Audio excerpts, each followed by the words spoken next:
আমরা এখন তৃতীয় শ্রেণীর বাটারফ্লাইয়ের 65 পৃষ্ঠার এই কবিতাটিকে আনন্দ পাঠ করব। প্রিয় ছাত্রছাত্রীবৃন্দ, আগে একবার মন দিয়ে শোনো। এর আগে আমি বেশ কয়েকবার শুনিয়ে দিয়েছি, আমি আরেকবার বলছি, এই রকম করে তোমাদের সবাইকে গাইতে হবে।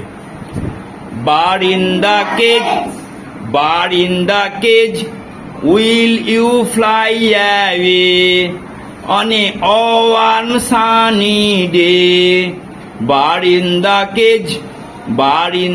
cage, I will break your bars and we will fly to the stars.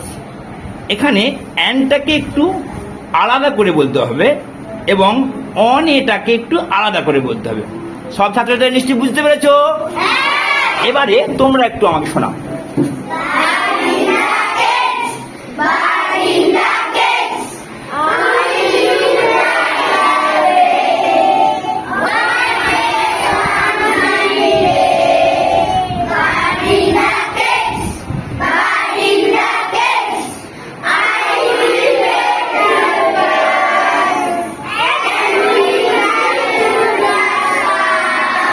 খুব সুন্দর হয়েছে, সবাই টাটা করে দাও।